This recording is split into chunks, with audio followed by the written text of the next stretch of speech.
আসসালামু আলাইকুম। জুম্মা মুবারক। সবাই ভালো আছেন নিশ্চয়ই।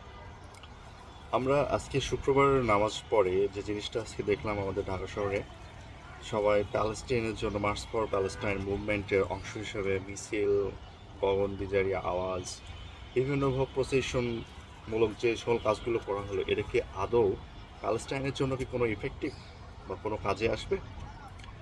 একটা জিনিস আমাদের বোঝা উচিত যে আমরা যাদের সাথে ফাইট করতে যাচ্ছি তারা আমেরিকা বা ইসরায়েল, মূলত এটা আমেরিকা। এই পুরো ওয়ার্ল্ডটাকে বর্তমান তারা হাতের মধ্যে নিয়ে রুল করছে। সো আপনি যখন আমেরিকার সঙ্গে ফাইট করতে যাবেন বা আমেরিকার এগনেস্টে কোনো কাজ করতে যাবেন, আপনাকে আমেরিকার মতোই পাওয়ারফুল হইতে হবে। এবং সেক্ষেত্রে আপনাকে শুধু একটা জিনিস হেল্প করতে পারে, মহান আল্লাহর সাহায্য এবং তার রেসপন্স, তার বিভিন্ন রহমতের মাধ্যমে, যেটা আমরা পেয়ে থাকি বা মুসলিমরা পেয়ে থাকে।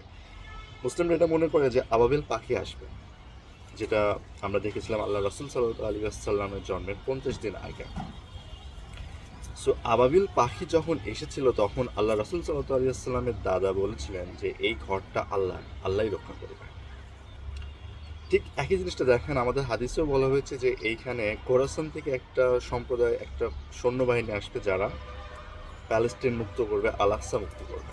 সো আমাদের মুসলিমদের যে ইমানি শক্তি, যে ইমানি জজবা, যে বিশ্বাস, এই জিনিসটা কি আদৌ রয়েছে যে আমরা আবাবিল পাখির সাহায্যের জন্য তাকিয়ে রয়েছি মহান আল্লাহর দিকে, যে আল্লাহ আবাবিল পাখি পাঠান।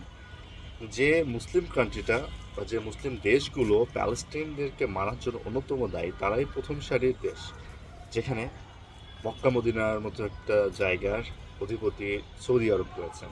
যদিও তার এই সৌদি রাষ্ট্রটার নাম করা হয়েছে সৌদ বংশের নাম নিয়ে।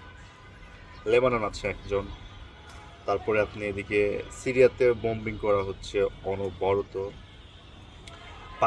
পার্শ্ববর্তী যেগুলো দেশ রয়েছে, কুয়েত বা অন্যান্য যে মুসলিম কান্ট্রিগুলো রয়েছে যারা প্যালেস্টাইনকে রক্ষা করার মূল দায়িত্ব থাকবে, তারা নেই। যেমন সালমান, সৌদি আরবের বর্তমান প্রিন্স। সো আমাদের মুসলিমদের মধ্যে যখন ইমানি শক্তি ফল করছে, তাদের মধ্যে মুনাফিকতা বেশি দেখা যাচ্ছে এবং তারা এটাই করে করে অভ্যস্ত, এবং আমাদের লাইফস্টাইল এভরিথিং ইসলামের বিরোধী, মুসলিম বিরোধী। আপনি কোনো কাজ দেখতে পাবেন না যে কাজটা মহান আল্লাহর অ্যাকর্ডিং টু ইসলাম দিকে যাবে। আমরা একসময় এক কথা বলি, একসময় একটা কাজ করি, মুখে যেটা বলি কাজে সেটা করি না। সো এই যে বৈপরীত্য, দুইটার মাঝে ব্যালেন্স না থাকা, মহান আল্লাহর প্রতি একনিষ্ঠতা না থাকা, এবং তার রাসূল সাল্লাল্লাহু আলাইহি ওয়াসাল্লামের হাদিস এবং তার কিতাব, মহান আল্লাহর কিতাবের প্রতি অনুগত না থাকা, সেই অনুযায়ী কাজ না করা, তার ফলশ্রুতিতে আজকে আমাদের ইকোনমি ফল করছে। আমাদের আর্মি পারমাণবিক বোম থাকা সত্ত্বেও আমরা ব্যবহার করতে পারি না। এবং আমাদের মধ্যে যে ইউনিটি, যে একতা, সে একতা নেই। পুরো মুসলিম কান্ট্রি এখন বিভিন্ন ক্লাসিফিকেশন, ডিভিশন, সাব ডিভিশনে বিভক্ত হয়ে গেছে। কেউ শিয়া, কেউ সুন্নি, কেউ কাদেরিয়া, কেউ উসমানিয়া বলেন, বা কেউ আরেকটা কিছু আছে আমার জানা নেই। অনেক ভাগ রয়েছে, অনেক বিভাগ রয়েছে, যে বিভাগগুলো পুরো মুসলিম কান্ট্রিটাকে ডোমিনেশন করছে, মুসলিমদের ইউনিটিকে অ্যাসাল্ট করছে। যদি প্রত্যেকটা পাবলিক এক ইউনিট হতো, একটা একক সত্তা হতো, এক মুসলিম হয়ে কাজ করতো, তখন এই ক্লাসিফিকেশনে যদি না থাকতো, তাহলে কিন্তু আজ প্যালেস্টাইনের এই দুর্দশা দেখতে হতো না। যে শিশুটাকে বোম্বিং করে 100 ফুট উপরে উঁচু তোলা হলো, ঠিক এই একই জিনিসটা কিন্তু আমেরিকার উপরও পর্যবেসিত হতো। প্যালেস্টাইনের উপরে 85,000 টন বোম্বিং করা হয়, যেটা পুরো পৃথিবীতে কোনো একটা নির্দিষ্ট জায়গাতে বা দেশের উপরে সবচেয়ে বেশি বোম্বিং করার রেকর্ড। যেটা সেকেন্ড ওয়ার্ল্ড ওয়ার বলেন, লন্ডনে জার্মানদের কর্তৃক বিমান এয়ার স্ট্রাইকের বোম্বিং বলেন, জাপান হিরোশিমা নাগাসাকিতে যে বোম্বিং, তার থেকেও অনেক বেশি বোম্বিং করা হয়েছে প্যালেস্টাইনে, স্টিল গোয়িং অন। সো আমাদের এই যে চিল্লাপাল্লা করা, প্রসেশন করা, অহেতুকভাবে যে কাজটা প্রয়োজন নেই সে কাজটা করা, এটা ঠিক না। এটা আমাদের ইসলামটাকে পিছিয়ে দিচ্ছে, বরঞ্চ আমাদের শত্রু বাহিনীকে আরও বেশি অ্যাডভান্স করছে, তাদেরকে কনফিডেন্স বিল্ড আপ করছে। এখানে সমাধানটা এমন হওয়া উচিত, পুরো মুসলিম কমিউনিটির মধ্যে ইউনিটি ক্রিয়েট করা এবং March for Palestine, only for জিহাদ। যখন ফাইটের পরিবর্তে ফাইট হবে, তখনই কিন্তু তারা তাদের আর্মসটাকে কন্ট্রোলে রাখবে। কারণ এখানে যুদ্ধ হচ্ছে বোম্বিংয়ে। ঠিক আমাদেরকেও একইভাবে এই বোম্বিংটা ইসরায়েলকে ফিরিয়ে দিতে হবে। সেটা কীভাবে? প্রত্যেকটা মুসলিম কান্ট্রিকে এক হয়ে, সৌদি আরব যদি তেল অফারিংটা বন্ধ করে দেয়, এবং এটা বন্ধ করবে না, কারণ তারা তাদের রাজ্যে যে রাজস্বিক যে রাষ্ট্র পরিচালনা, এই জিনিসটা তারা হারাবে। রাজতন্ত্র হারিয়ে যাওয়ার ভয়ে এবং তাদের সবাইকে জবাই করা হবে বা তাদেরকে প্রতিহত করে দেওয়া হবে, এই যে একটা ভয়, এই ভয় থেকে সৌদি কিন্তু এই কাজে কখনো অ্যাডভান্স হয় না, বরঞ্চ তারা ইসরায়েলকে সাপোর্ট করে বিভিন্নভাবে। বিভিন্ন চুক্তিতে অনেক রাষ্ট্র ইসরায়েলকে এখন প্রমোট করছে, স্বীকৃতি দিচ্ছে।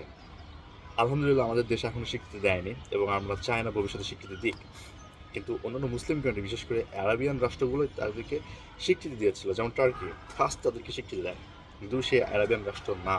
কিন্তু তার ফলশ্রুতিতে আমরা দেখতে পাচ্ছি এই সময়ে অনেক আধুনিক মুসলিম কান্ট্রিগুলো ইসরায়েলকে স্বীকৃতি দিয়ে তাদের সঙ্গে চুক্তি করে বিভিন্নভাবে তাদেরকে সাপোর্ট করছে, যেমন লেবানন তাদেরকে এয়ার ফিল্ডটা ইসরায়েলকে ব্যবহার করার পারমিশন দিচ্ছে। সো আপনি যখন ইসরায়েল বা আমেরিকাকে হিট করতে যাবেন, কিন্তু আপনার মাঝে একতা নেই, আপনার মাঝে আর্মস নেই, আপনার মাঝে ইকোনমিক্যাল সাপোর্ট নেই, আপনি যতই চিল্লাপাল্লা করুন না কেন, প্যালেস্টাইনবাসীদের দুঃখ কখনোই বুঝবে না। আমরা আল্লাহর নিকট দোয়া করছি, ফাইন, আলহামদুলিল্লাহ, কিন্তু এই দোয়াটা তখনই কাজে আসবে যখন আমাদের ইফোর্টটা কাজে আসবে, যখন আমরা ইফোর্টটা দেব তাদের প্রতি। এটা হতে পারে আর্মসে, হতে পারে ইকোনমিক্যালে, হতে পারে মেডিকেলে। সো যখন আমরা সামগ্রিকভাবে ব্রাদারহুড হিসাবে কাজ করব এবং এগনেস্ট তাদের বিরুদ্ধে কাজ করতে যাব বা ফাইট করব, তখনই কিন্তু প্যালেস্টাইন অনেক বেশি ফিডব্যাক পাবে, অনেক বেশি আশা জাগবে তাদের, এবং আলাক্সা আমাদেরই হবে। সো এই যে অহেতুক প্রসেসন করা, চিল্লাপাল্লা করা, এটা আসলে প্যালেস্টাইনের জন্য আদৌ ভালো কিছু না। আপনি প্যালেস্টাইনের জন্য অর্থ ডোনেট করুন, মেডিকেল সাপোর্ট ডোনেট করুন, আর্মস ডোনেট করুন, তাদের আর্মস প্রশিক্ষণের ব্যবস্থা করুন। এই সামগ্রিক বিষয়গুলো, টেকনিক্যাল সাইডগুলো নিয়ে তাদেরকে আপনি কোঅপারেশন, তাদেরকে শিক্ষিত করুন। দেখবেন এই প্যালেস্টাইনিয়ানরাই তারা নিজেদের ভূমি নিজেরাই দখল করবে, কোনো দেশ তাদেরকে হেল্প করতে হবে না। শুধু ইনশিওর করতে হবে ওদের ইকোনমিক্যাল পার্টটা, টেকনোলজিক্যাল সাইডটা, আর্মিস্টিক ইফোর্টটা। যখন আমরা মূল এই বেসিক জিনিসগুলো প্যালেস্টাইন ভাইদের কাছে পৌঁছাইতে পারবো আমাদের মুসলিম ব্রাদারহুডের কোঅপারেশনের মাধ্যমে, প্রত্যেকটা পৃথিবীর প্রত্যেকটা মুসলিম উম্মাহ কোঅপারেশনের মধ্যে 200 কোটি মুসলিম পাবলিক। সো এই পাবলিকের কোঅপারেশনের ফলেই কিন্তু প্যালেস্টাইন কিন্তু আবার তার জায়গা অধিগ্রহণ করতে পারবে। তখন ইসরায়েল প্যালেস্টাইনের জায়গা থেকে চলে যাবে, কারণ ইসরায়েল একটা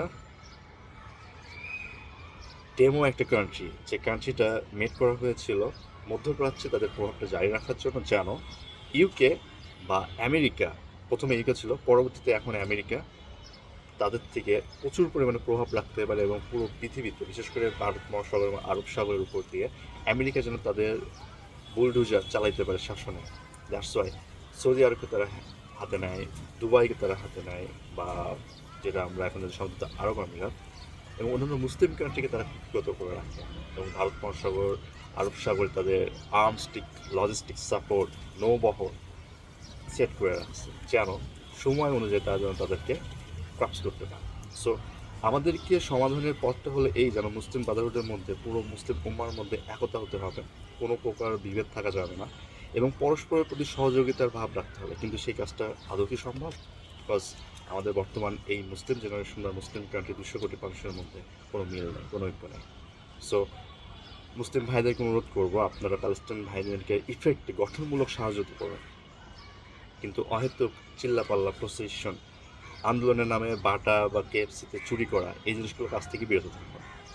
মহান আল্লাহ তাদের জন্য সহায় হোক। একই সঙ্গে মহান আল্লাহ আমাদের ইমান ঠিক করতে তৌফিক দেন। আমিন। আসসালামু আলাইকুম।